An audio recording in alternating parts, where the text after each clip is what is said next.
Good evening everyone. आज हम पढ़ने जा रहे हैं रसायन विज्ञान में ऑक्टेन रूल मतलब अष्टक नियम। ठीक है, तो हमने पिछली क्लास में क्वांटम नंबर देख लिया था।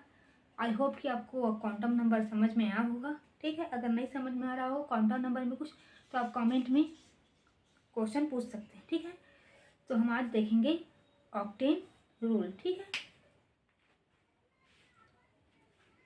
हम देखने जा रहे हैं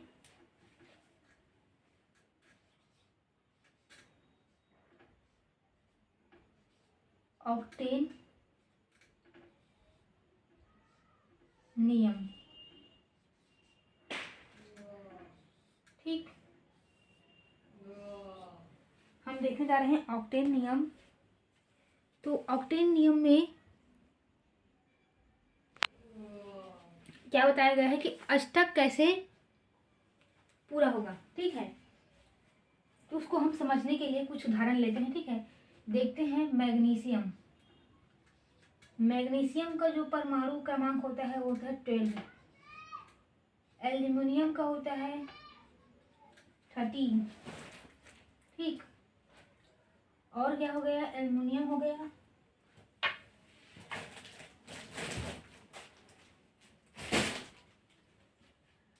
मैग्नीशियम हो गया, एल्यूमिनियम हो गया। अब लेते हैं हम कैल्शियम का होता है 20।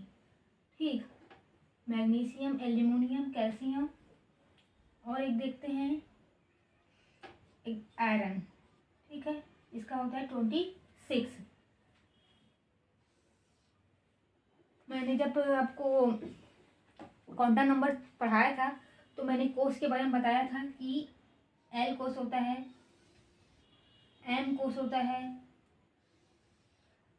एन कोष होता है।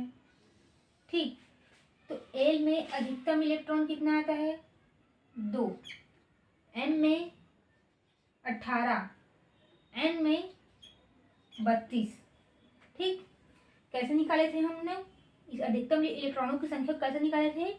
जो बोर ने एक सूत्र दिया था 2n का स्क्वायर, उसमें हम लोग पहले 1 रखे थे, उसके बाद 2 रखे, और 2 का स्क्वायर, फिर 2 का स्क्वायर करेंगे तो 4 आएगा, और 4 इंटू 2 क्या होगा 8 होगा। सॉरी, ये 8 है और ये है 18 है ये, और यहाँ पर आएगा LMN। अगर आगे बढ़ेगा तो ये ऐसे ही बढ़ते जाएगा। तो इसमें कितना रहता है, इसमें रहता है 32। लेकिन अभी इसको हम नहीं है जरूरत, हम इतने में ही समझ जाएंगे क्योंकि परमाणु क्रमांक इतने में ही आ जाएगा। ठीक है, तो जो 2n का स्क्वायर होता है उसको, जो बोर ने जो परमाणु मॉडल दिया था उसमें एक सूत्र दिया था 2n का स्क्वायर, जिसमें हम कोषों में अधिकतम मतलब कक्षक में अधिकतम इलेक्ट्रॉनों की संख्या कितना होता है उसको हम जान सकते हैं। LMN से दर्शाते हैं हम किसको, कोष को। ये जो रहता है ना इसको बोलते हैं के कोष। तो सबसे पहला जो कोष होता है उसको के, फिर L, फिर M, फिर N, ऐसे क्या होता है दर्शाते जाते हैं। तो इसी जो क्या कहा जाए कोष है उसमें के, जो के कोष है उसमें अधिकतम इलेक्ट्रॉनों की संख्या 2 होती है, जो L कोष है उसमें अधिकतम इलेक्ट्रॉनों की संख्या 8 होती है, और M जो कोष है उसमें अधिकतम इलेक्ट्रॉनों की संख्या कितनी होती है 18 होती है, और N में कितना होता है के, तभी तो गड़बड़ हुआ था ना, के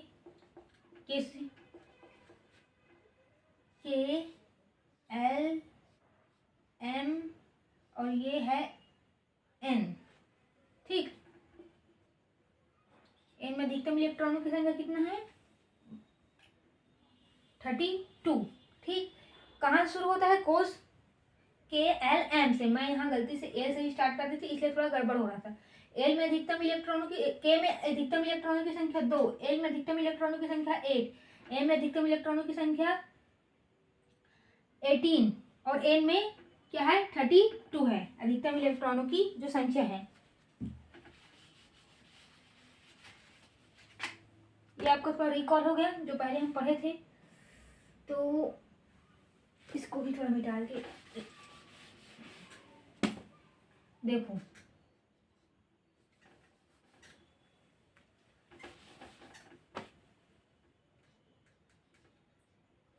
यह है मैग्नीशियम। मैग्नीशियम का कितना है 12। तो इसका क्या रहेगा, इसको जब हम इसका हम बोलिए क्या कहते हैं इलेक्ट्रॉनिक विन्यास में या इसका परमाणु क्रमांक को तोड़ के लिखेंगे तो क्या लिखेंगे, पहले में क्या आता है 2 इलेक्ट्रॉन, फिर एल में कितना आएगा 8 इलेक्ट्रॉन। ठीक है, हमारा 10 इलेक्ट्रॉन हो गया पूरा, बचा कितना 2। ठीक, उसके बाद हम देखते हैं एल्युमिनियम को। एल को उसमें कितना इलेक्ट्रॉन आएगा अधिकतम 2, एल में 8, एम में 3। ठीक, ये हुआ। अब देखते हैं हम कैल्शियम का। कैल्शियम का होता है 20, के में अधिकतम 2, एल में अधिकतम 8, एम में अधिकतम, इसमें भी क्या आ जाएगा अधिकतम 8 और ये हो जाएगा 2। अभी इसको समझाऊंगी कि यहाँ अधिकतम कितना है 18, लेकिन हमने यहाँ 8 लिख के 2 यहाँ क्यों लिया है, इसको मैं अभी आपको समझाती हूँ। ठीक है, अब हम देखते हैं आयरन। आयरन का होता है 26, क्या परमाणु क्रमांक। इसमें अधिकतम इलेक्ट्रॉन 2 आता है, इसमें अधिकतम इलेक्ट्रॉन 8 आता है, इसमें अधिकतम इलेक्ट्रॉन कितना आता है 18। इसमें हम लोग भरेंगे 14 और ये कितना हो जाएगा, इसमें हो जाएगा 2। ठीक, हम क्या पढ़ रहे हैं ऑक्टेन नियम, मतलब कि जो जितना भी यौगिक बनना होता है, मतलब क्या होता है जितना भी यौगिक बनता है, जितना भी अभिक्रिया होता है, सब इस अष्टक नियम के लिए ही होता है। मतलब जिसके भी महत्तम कक्ष में 8 इलेक्ट्रॉन होगा वो स्थायित्व को प्राप्त कर लेगा। तो हर तत्व स्थायित्व को प्राप्त करना चाहता है, इसलिए वो अपना अष्टक पूर्ण करना चाहता है, चाहे उसके लिए किसी के साथ उसको साझा भी करना पड़े तो वो इलेक्ट्रॉनों का साझा करता है, उसी को हम सहसंयोजक बंध कहते हैं। जब दो मतलब जो दो परमाणुओं के बीच, दो तत्वों के बीच क्या होता है इलेक्ट्रॉनों का साझा से जो बंध बनता है उसे क्या कहते हैं हम सहसंयोजक बंध कहते हैं। इसी के लिए सारी अभिक्रिया और इसी के लिए सारे बंध सब क्या किसके लिए बनते हैं अष्टक नियम के लिए, क्योंकि किसी भी परमाणु का अष्टक पूर्ण होने पर वो स्थायित्व को प्राप्त कर लेता है। हम सभी भी स्थायित्व प्राप्त करने में लगे हुए हैं कि हमें एक अच्छा स्थायित्व जॉब मिल जाए, इसीलिए हम सब लगे हुए हैं ना। तो इसी प्रकार इन लोग भी स्थायित्व प्राप्त करने के लिए इनका एक नियम है कि इनके महत्तम कक्ष में 8 इलेक्ट्रॉन रहेगा तो ये अष्टक को क्या कर लेंगे प्राप्त कर स्थायित्व को प्राप्त कर लेंगे। ठीक, यहाँ तक तो कोई समस्या नहीं है। देखो इसमें अधिकतम 2 आता है तो 2 ही इलेक्ट्रॉन, इसमें अधिकतम 8 आता है तो 8 इलेक्ट्रॉन। अब यहाँ अधिकतम कितना आता है 18, लेकिन हमारे पास इलेक्ट्रॉन खत्म हो गया है क्योंकि मैग्नीशियम के पास क्या है सिर्फ 12 इलेक्ट्रॉन है ना, तो इसलिए यहाँ पर 2 8 और 2 गिन लो, 8 2 10 2 12 हो गया। एल्यूमिनियम के पास कितना है 13 इलेक्ट्रॉन है, तो ये देखो 2 और 8 10 और 3 13। कैल्शियम के पास 20 है तो ये हो गया 2, इसमें अधिकतम 2 आता है तो 2 है, अधिकतम 8 आता है तो 8 है, और जो एम है उसमें अधिकतम कितना आता है 18। ठीक, तो हमको क्या करना था कि पूरा 10 का 10 इलेक्ट्रॉन इसमें ही भर देना था, क्योंकि इसके पास क्या आता है इसके अधिकतम इलेक्ट्रॉन कितना आता है इसमें 18 आता है। लेकिन मैंने क्या बताया कि कोई भी जो तत्व है स्थायित्व को प्राप्त करने के लिए उसके महत्तम कक्ष में 8 इलेक्ट्रॉन होना चाहिए। ठीक, तो इसलिए हमने यहाँ 8 लिखा और यहाँ 2 लिखा। ठीक, अब देखना कि ये आयरन है, आयरन में यहाँ पर 2 है, यहाँ पर 8, ये ठीक है, और यहाँ पर अधिकतम कितना आता है 18, और तो हमने यहाँ पर क्या लिखा 14 और यहाँ पर क्या लिख दिया 2। तो अब क्वेश्चन ये आना चाहिए कि जो ये 14 इलेक्ट्रॉन है ना, तो ये लिखेंगे कि इसको 14 और 2 कितना होगा 14 और 2 कितना हो जाएगा 16 हो जाएगा। ठीक है, तो हमको यहाँ 8 इलेक्ट्रॉन लिख देना चाहिए और यहाँ 8 इलेक्ट्रॉन लिख देना चाहिए, क्योंकि अष्टक पूर्ण करना है ना हमको। ये क्वेश्चन तो आएगा अष्टक पूर्ण करना है तो हमको यहाँ 8 यहाँ 8, तो सिंपल से ये स्थायित्व को प्राप्त कर लेगा। लेकिन इसके भी एक कंडीशन है। क्या कंडीशन है कि जब तक एम कक्षक में 18 से अधिक इलेक्ट्रॉन ना आ जाए तब तक एन कक्षक में केवल 2 ही इलेक्ट्रॉन हम रख सकते हैं। ठीक है, अष्टक पूर्ण करने के लिए हम एन जो कोश है उसमें केवल हम 2 ही इलेक्ट्रॉन रख सकते हैं, जब तक एम कक्षक में 18 से अधिक इलेक्ट्रॉन ना हो, 18 से अधिक इलेक्ट्रॉन ना हो, तब तक हम ऑक्टेन पूर्ण करने के लिए एन कक्षक में केवल 2 ही इलेक्ट्रॉन रख सकते हैं। तो यहाँ पर देखो हमारे पास 18 से अधिक तो है नहीं, मान लो हमारे पास इसमें पूरा 18 आ गया, उसके बाद हमारे पास 5 इलेक्ट्रॉन एक्स्ट्रा बचता है, तो हम इसमें 5 इलेक्ट्रॉन क्या करते हैं, रख सकते हैं, क्योंकि इसमें अधिकतम तो 18 आएगा। लेकिन जब तक इसमें 18 पूरा ना भर जाए तब तक इसमें हम केवल 2 ही इलेक्ट्रॉन रख सकते हैं अष्टक को पूर्ण करने के लिए। ठीक, अष्टक नियम ये कहता है, तो जब तक कक्षक एम में 18 से ज्यादा इलेक्ट्रॉन ना हो जाए तो कक्षक एन में ऑक्टेन पूरा करने के लिए 2 ही रखेंगे। क्या बोल रहे हैं, जब तक कक्षक एम में 18 से ज्यादा इलेक्ट्रॉन ना हो जाए तब तक कक्षा एन में ऑक्टेन पूरा करने के लिए 2 ही इलेक्ट्रॉन रखेंगे। ठीक, ये बोला जा रहा है ना। तो ये तो ऑक्टेन नियम आप लोगों को समझ में आ गया होगा कि कैसे अष्टक पूर्ण करने का नियम कैसा है। ठीक, तो आप इसका स्क्रीनशॉट ले लेना, मैं इसको मिटा रही हूँ। अब हम आगे का कहानी देखते हैं। ठीक,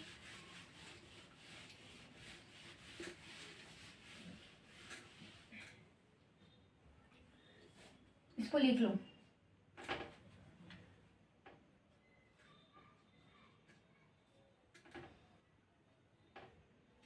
कक्षक एम में जब तक 18 इलेक्ट्रॉन से अधिक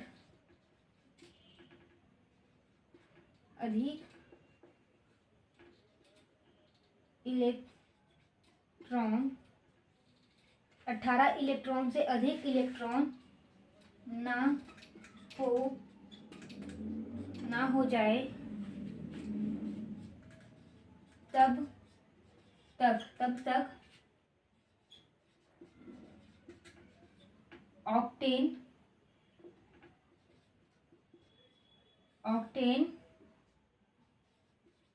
पूरा करने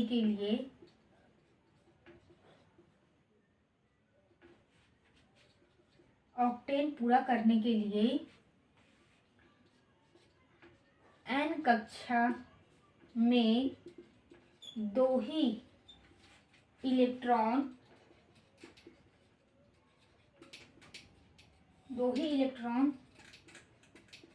होंगे। ठीक, ये हो गया। अब देखते हैं, किसी भी परमाणु के बाह्यतम कक्ष में यदि 4 से कम यानी कि 1 2 3 इलेक्ट्रॉन हैं। 1 मिनट, वीडियो चल रहा है कि नहीं मैं चेक कर लेती हूँ। वीडियो चल रहा है। किसी भी परमाणु के बाह्यतम कक्ष में 1 2 4 से कम यानी कि 1 2 3 इलेक्ट्रॉन है, तो वही क्या होगी, उस परमाणु की संयोजकता होगी। ठीक, और उसे हम क्या कहेंगे, धातु कहेंगे। इसी प्रकार किसी भी परमाणु के बाह्यतम कक्ष में 4 से अधिक यानी 5 6 7 इलेक्ट्रॉन है, तो उसे हम 8 से घटाकर क्या निकालेंगे, संयोजकता निकालेंगे। यदि 5 इलेक्ट्रॉन है तो उसको क्या करेंगे, 8 माइनस 5 करेंगे, तो क्या आएगा हमारे पास आएगा 3, और वही क्या होगा, संयोजकता होगा। और ऐसे परमाणु को हम क्या कहेंगे, आधातु कहेंगे। ठीक है, और जिस परमाणु के बाह्यतम कक्ष में 4 इलेक्ट्रॉन है तो वो अधातु और धातु दोनों की भांति व्यवहार करेगा। ठीक, लिखते हैं फिर हम इसको। किसी भी परमाणु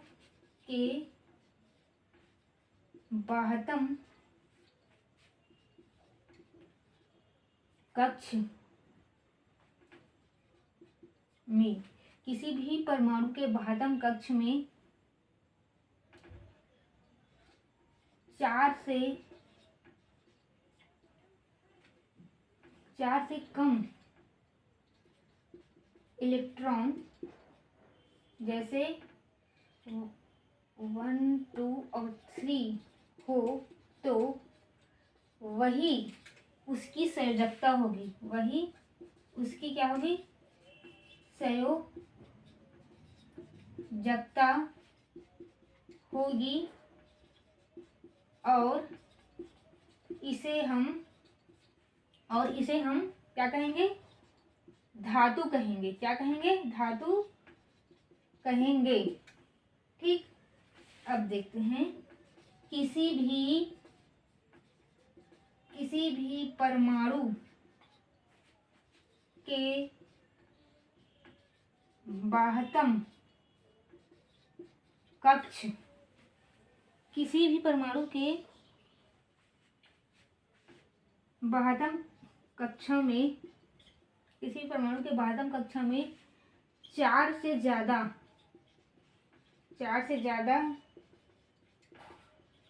इलेक्ट्रॉन, जैसे 5 6 7 है तो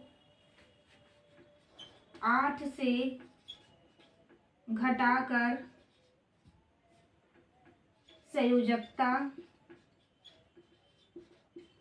8 से घटाकर संयोजकता निकालेंगे और वह परमाणु अधातु होगा। क्या होगा, अधातु होगा। और वो परमाणु क्या होगा, अधातु होगा। ठीक, ये हुआ। अब देखते हैं,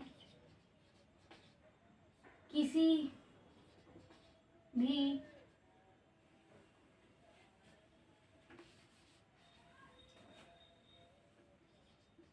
यदि किसी परमाणु के बाह्यतम कक्षा में, यदि किसी परमाणु के बाह्यतम कक्षा में 4 इलेक्ट्रॉन हैं तो वह धातु और अधातु, धातु और अधातु की तरह व्यवहार करेगा। क्या करेगा, व्यवहार करेगा। उदाहरण के लिए हम क्या देखेंगे, उदाहरण के लिए हम देखेंगे कार्बन। कार्बन का परमाणु क्रमांक होता है 6, 2 और 4। ठीक, K में आएगा 2 और L में आएगा 4। तो ये क्या करेगा, मतलब धातु और अधातु दोनों की तरह व्यवहार करता रहेगा। ठीक, ये हो गया। अब हम इसके कुछ उदाहरण देख लेते हैं। ठीक है, उदाहरण समझ लेंगे। आप इसको स्क्रीनशॉट लेना चाहे तो ले ले।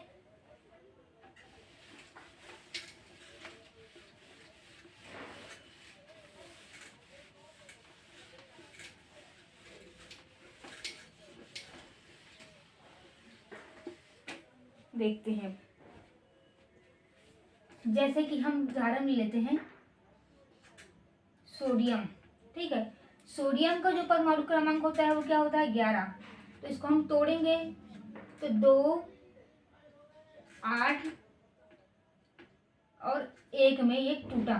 ठीक, किसमें टूटा, 2 8 और 1, क्या हुआ, 8 और 2 10 और 1 11। ठीक, तो ये क्या है, 4 से क्या है, ये कम है। तो मैंने क्या बोला अभी, 4 से जो कम होगा, जैसे 1 2 3, तो वही उसकी संयोजकता होगी और वो क्या होंगे, धातु होंगे। तो ये 4 से कम है तो ये इसकी संयोजकता है। ठीक है, ये इसकी संयोजकता है और ये सोडियम क्या होगा, धातु होगा। ठीक, अब यहाँ पर हम देखते हैं क्लोरीन को। ठीक, क्लोरीन का जो परमाणु क्रमांक होता है वो होता है 17। ये 2 8 और 7 में टूटेगा, 2 8 10 और 7। ठीक, इसमें टूटा।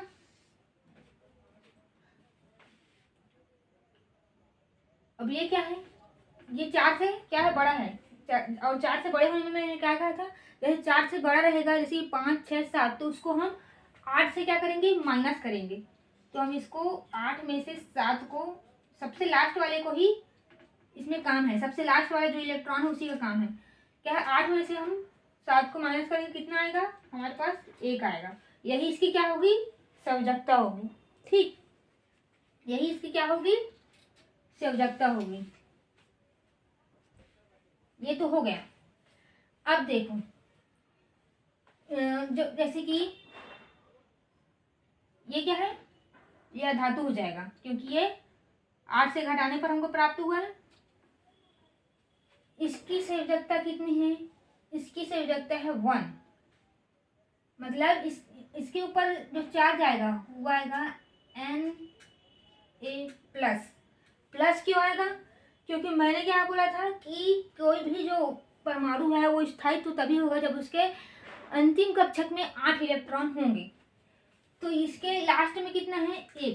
तो ये भी स्थायित्व को प्राप्त नहीं किया है, तो स्थायित्व को प्राप्त करने के लिए यह 1 इलेक्ट्रॉन क्या कर देगा, दान कर देगा। इलेक्ट्रॉन के ऊपर कैसा चार्ज होता है, इलेक्ट्रॉन के ऊपर होता है माइनस चार्ज, और ये इलेक्ट्रॉन निकल गया तो इस पर क्या आ जाएगा, प्लस चार्ज। ठीक, अब हम देखते हैं क्लोरीन को।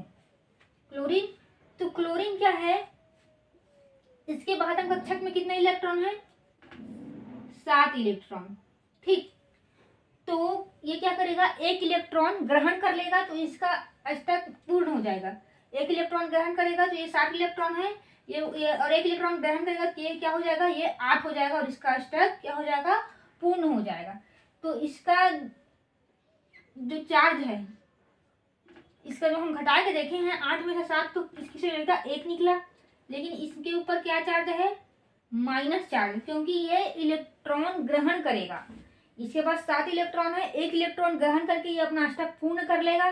ठीक, इसलिए इसके ऊपर क्या आएगा, माइनस चार्ज, क्योंकि इलेक्ट्रॉन ग्रहण करता है। और जो NaCl है वो क्या करता है, 1 इलेक्ट्रॉन दान करता है इसके ऊपर, इसलिए इसके ऊपर क्या आता है, +1 चार्ज आता है, और यही इसकी संयोजकता होती है। सोडियम के जो संयोजकता है वो +1 है, क्लोरीन की संयोजकता है वो क्या है, -1 है। ठीक, ये आप लोगों को समझ में आ गया होगा। अब देखो, एन सोडियम के ऊपर प्लस चार्ज, क्लोरीन के ऊपर माइनस चार्ज। चार्जों की संख्या दोनों पर क्या है, सेम है। चार्जों की संख्या दोनों पर सेम है, मतलब चार्ज अलग अलग है लेकिन संख्या सेम है। सोडियम के ऊपर +1 चार्ज, क्लोरीन के ऊपर -1 चार्ज। जब चार्जों की संख्या समान होती है तो जब यौगिक बनता है तो वो एज इट इज लिख देते हैं NaCl। ठीक, Na+Cl- क्या बन जाएगा, NaCl। जब चार्जों की संख्या दोनों में समान हो, इसमें भी एक चार्ज, इसमें +1 चार्ज है, इसमें -1 चार्ज है, मतलब दोनों में 1 है, तो क्या हो जाएगा, इसको एज इट इज हम लिख सकते हैं। ठीक, ये हुआ। अब हम देखते हैं एल्यूमिनियम को, देखते हैं। ठीक है, ये है एल्यूमिनियम। तो एल्यूमिनियम का जो क्रमांक होता है वो 13 होता है, 2, 8 और क्या हो जाएगा, यहाँ पर 3 आ जाएगा। ठीक, तो ये भी क्या है, 4 से छोटा है, इसलिए क्या करेगा, ये 3 इलेक्ट्रॉन दान मतलब 4 से छोटा है तो इसकी संयोजकता क्या होगी, 3 ही होगी। क्या मैंने क्या बताया था, 4 से अगर कोई छोटा हो, जैसे कि 1, 2, 3, तो वही क्या होगी, उसकी संयोजकता होगी। ठीक, और हम यहाँ पर लेते हैं, मान लो OH, नहीं कुछ दूसरा लेते हैं, ये है एल्यूमिनियम। तो एल्यूमिनियम के साथ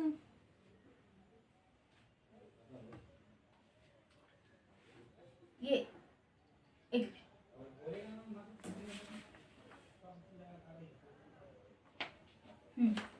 इसको लेते हैं। ठीक है, एल्यूमिनियम और ऑक्सीजन लेते हैं। ऑक्सीजन का परमाणु क्रमांक कितना होता है, ऑक्सीजन का होता है 8। तो ये क्या होगा, इसको ये होगा 2 और ये क्या है, 2 और 6 में इसको तोड़ेंगे। 4 से अगर ज़्यादा हो, जैसे कि 5, 6, 7, तो क्या करते हैं हम 8 से क्या करते हैं, माइनस करेंगे, तो हमारे पास कितना आएगा, 2। तो इसकी संयोजकता हम कितना प्राप्त होगा हमको, इसकी संयोजकता होगी 2 और इसकी संयोजकता है 3, क्योंकि ये 4 से कम है। तो जो बाह्यतम कक्ष में होगा वही उसका क्या होगा, संयोजकता होगा। ठीक, और ऑक्सीजन का कितना है, 6 में से 8 में से 2 8 में से 6 जाएगा तो 2 बचा। ठीक, तो ऑक्सीजन की कितना रहेगा, संयोजकता 2। अब समझो क्या हो रहा है इसमें। एल्युमिनियम के बाह्यतम कक्ष में कितना है, 3, तो ये क्या करेगा, 3 इलेक्ट्रॉन दान कर देगा। तो ये क्या हो जाएगा, इसका अष्टक पूर्ण हो जाएगा। ये क्या होगा, ये 8, ये 3 इलेक्ट्रॉन किसी को दे देगा और 3 के आगे क्या है 8, मतलब इसका अष्टक हो जाएगा पूर्ण। और ये 3 इलेक्ट्रॉन दान कर रहा है, जितना इलेक्ट्रॉन दान करेगा उतना उसके ऊपर प्लस चार्ज आता जाएगा। तो ये हो जाएगा एल्युमिनियम +3 हो जाएगा। ठीक, अब क्या देखें हम लोगों ने कि जो इसके बाह्यतम कक्ष में कितने इलेक्ट्रॉन है, 6। अगर ये 2 इलेक्ट्रॉन कहीं से ग्रहण कर लेता है, कौन, ऑक्सीजन, ऑक्सीजन को कोई 2 इलेक्ट्रॉन दे देता है, तो इसका अष्टक क्या हो जाएगा, इसका अष्टक भी हो जाएगा पूर्ण। तो अगर ये 2 इलेक्ट्रॉन ग्रहण करेगा तो जितना इलेक्ट्रॉन ग्रहण करेगा उतना इसके ऊपर माइनस चार्ज आएगा। तो ये हो जाएगा 2 माइनस चार्ज आ जाएगा किसके ऊपर, ऑक्सीजन के ऊपर। यही इसकी संयोजकता है। ठीक, अब देखो ये है एल्युमिनियम के ऊपर कितना चार्ज है, एल्युमिनियम के ऊपर है +3 चार्ज, ऑक्सीजन के ऊपर है -2 चार्ज। ठीक, जब चार्जों की संख्या भिन्न भिन्न हो तो तिर्यक गुणा हो जाता है, मतलब ये जो है इसका गुणा इस एल्युमिनियम के साथ होगा और ये जो +3 है इसका गुणा इस ऑक्सीजन के साथ हो जाएगा। तो ये क्या बन जाएगा, एल्युमिनियम 2 और O3 यौगिक ऐसा बनेगा। ठीक है,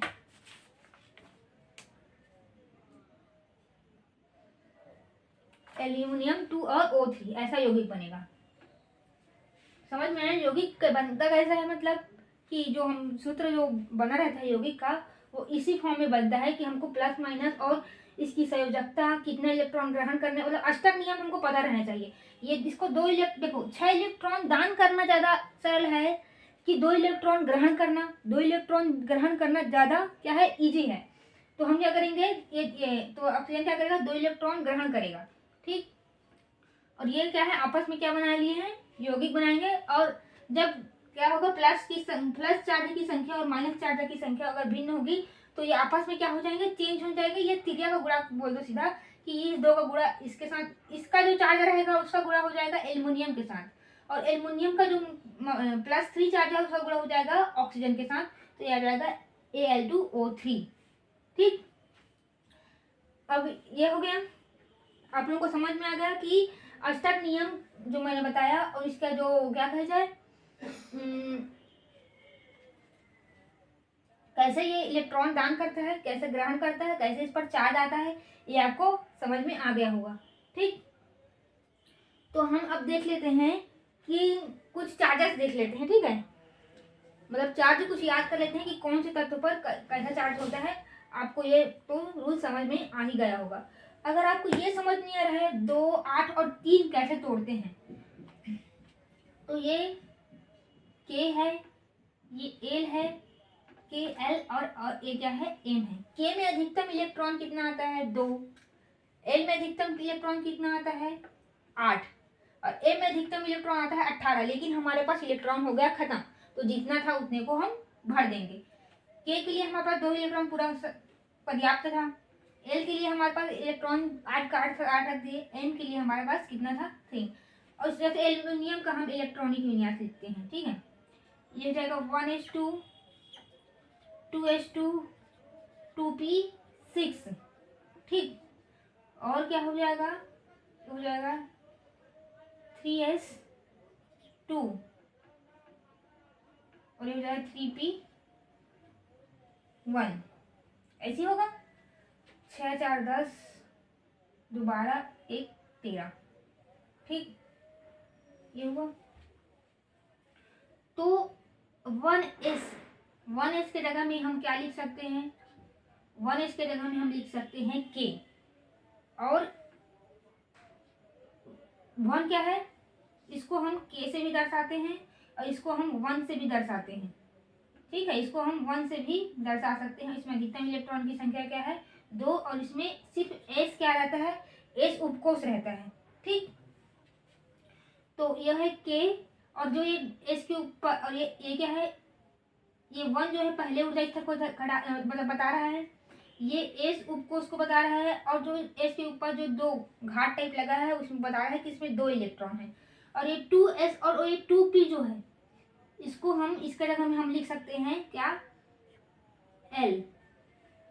ये देखो, ये दूसरे ऊर्जा स्तर को बता रहा है, और ये एस उपकोष में जो 2 इलेक्ट्रॉन भरा है उसको बता रहा है, और ये दूसरे ऊर्जा स्तर में ही क्या है, p भी रहता है, क्या रहता है, p उपकोष भी रहता है। तो ये 2p लिखे, और जो इसके ऊपर में घाट टाइप दिख रहा है वो क्या है, 6 इलेक्ट्रॉन है।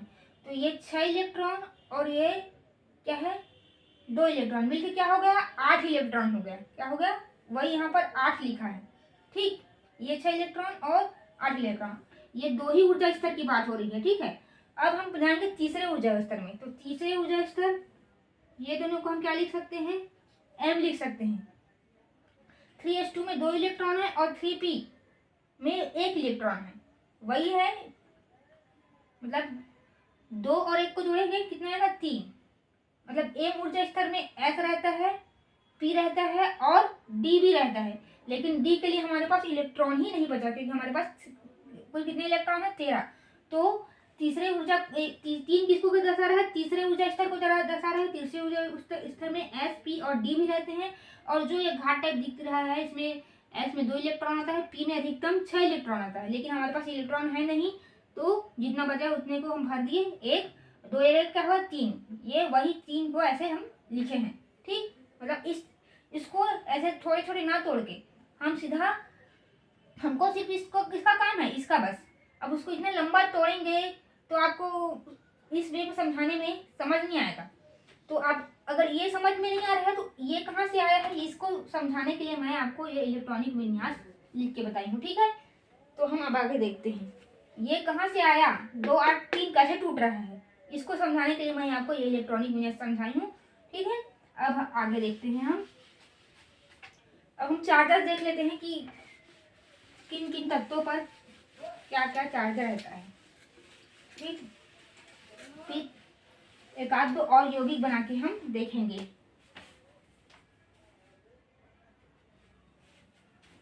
देखो, सोडियम पर +1 चार्ज रहता है, पोटेशियम पर +1 चार्ज रहता है, और जो सिल्वर है, सिल्वर पर भी +1 चार्ज रहेगा। ठीक, सोडियम, पोटेशियम, सिल्वर, और जो अमोनिया रहता है, अमोनियम रहता है, उस पर भी क्या रहेगा, +1 चार्ज रहेगा। अब देखते हैं इधर, क्लोरीन में -1, क्लोरीन ब्रोमीन में -1, क्लोरीन ब्रोमीन, आयोडीन में -1, OH में -1, सिर्फ H रहेगा तो +1। ठीक, ये हुआ। एल्यूमिनियम में क्या देखे हैं, एल्यूमिनियम में होता है +3 चार्ज होता है।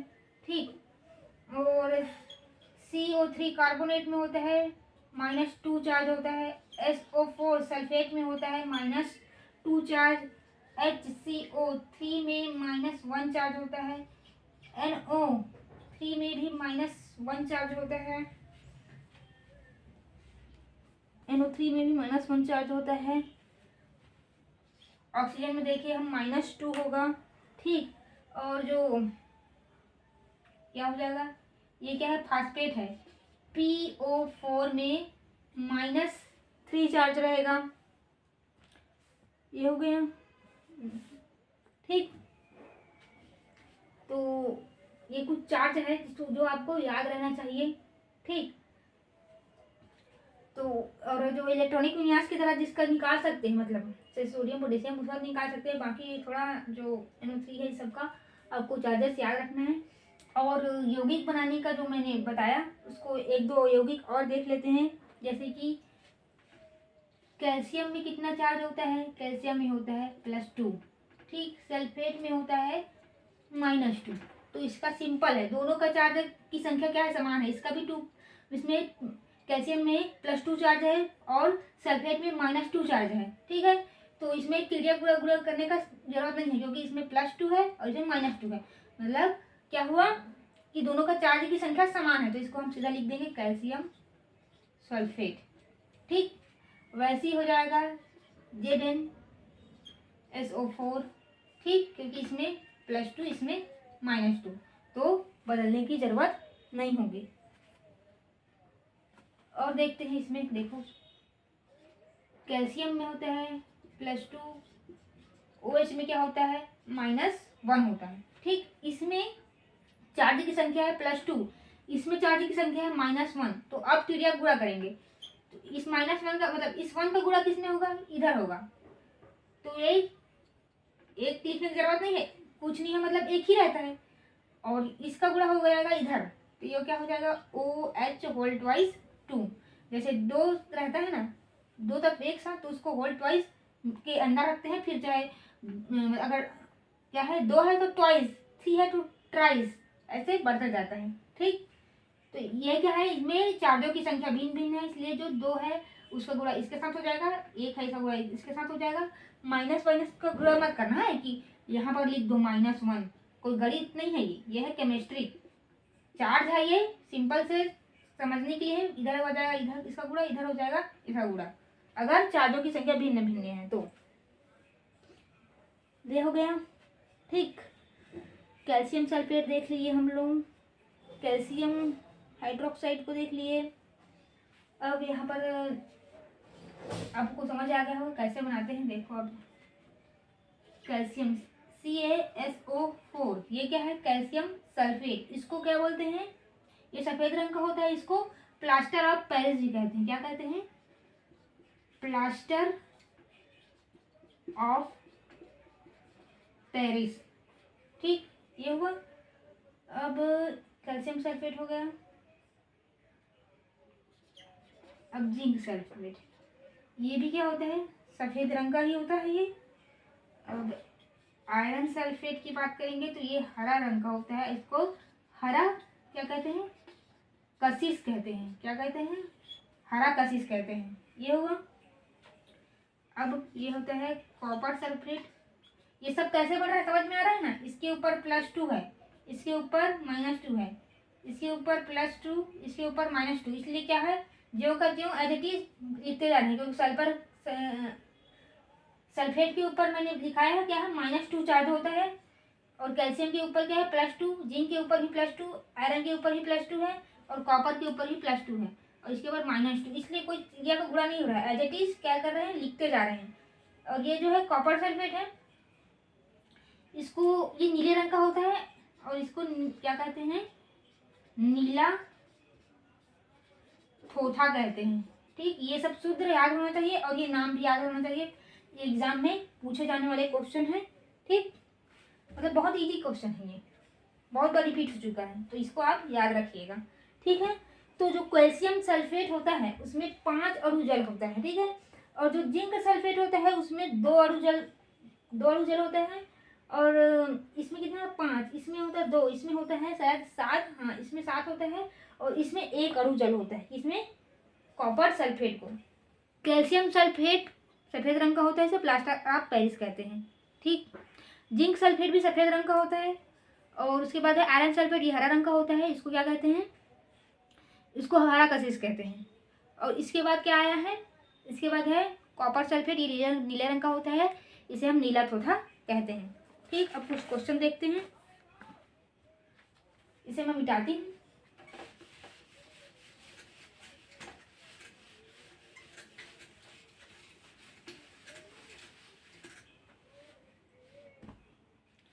क्या बोला जा रहा है, क्लोराइड, ठीक, क्लोराइड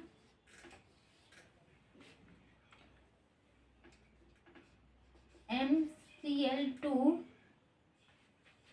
है, तो वह तो यह एम सल्फेट के साथ क्या बनाएगा, तो यहाँ एम सल्फेट के साथ क्या बनाएगा। देखो इस टाइप से जो क्वेश्चन रहेंगे ना उसमें हमारा ये काम आएगा। कौन? जो हम आयन याद किए हैं ना, मतलब किसके ऊपर कितना चार्ज होता है, किसकी संयोजकता कितनी होती है, ये क्या है, इस टाइप से क्वेश्चन ये काम आएगा। क्या पूछ रहा है? जो एम है, एम वो मतलब क्लोराइड के साथ मतलब ये बंध बनाया है, तो यही जो एम है वो सल्फेट के साथ कैसा यौगिक बनाएगा। जो एम है क्लोराइड के साथ ऐसा यौगिक बनाया है, तो सल्फेट के साथ यही एम कैसा यौगिक बनाएगा। तो हमको एम क्या है, एम कोई तत्व नहीं है, इसके जगह आपको यहाँ पर ऐसे एक्स भी दे देगा। जैसे हम मैथ्स में मानते हैं ना कि माना कि गाड़ी की चाल एक्स है, वैसे ही यहाँ ये क्या है, यहाँ पर एम जो है माना गया है। ठीक, अब हमको Cl का तो चार्ज पता है, Cl के ऊपर कितना चार्ज होता है, Cl के ऊपर होता है माइनस चार्ज। ठीक, एक माइनस चार्ज होता है। यहाँ पर कितना है, Cl2 क्या है, 2 Cl है, तो यहाँ पर एक Cl के ऊपर एक माइनस चार्ज, 2 Cl के ऊपर क्या है, 2 माइनस चार्ज है। ठीक, और मैंने क्या बताया था कि चार्जों के ऊपर क्या होता है, चार्जों जब भिन्न भिन्न होते हैं गुणा होता है। यहाँ पर 2 है और हमको पता है कि Cl पर कितना चार्ज होता है, एक माइनस चार्ज होता है, मतलब m के ऊपर +2 चार्ज है। m के ऊपर कितना चार्ज है, +2 चार्ज। तो और ये Cl के ऊपर कितना है, -1 चार्ज। तो इसका गुणा किधर हुआ, m के साथ हुआ, और इस ये जो m है उसका गुणा इस ये जो m है उसके ऊपर जो +2 चार्ज है उसका गुणा हो जाएगा इस Cl के साथ, तो ये हो जाएगा MCl, Cl2 MCl2।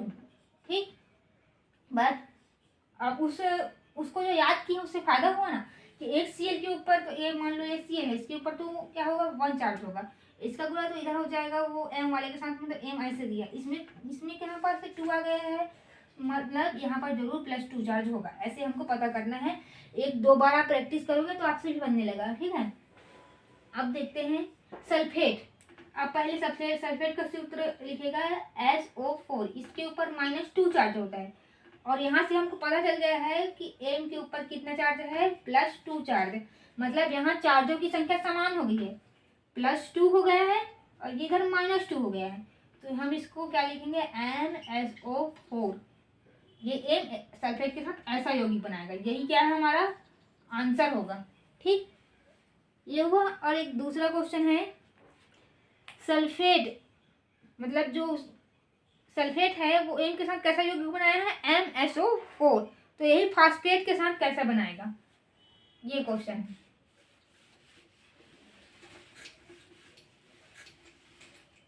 हम देखते हैं कितने मिनट का वीडियो बन गए हैं।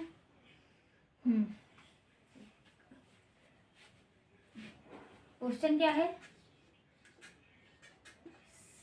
सल्फेट NSO4 तो फास्फेट,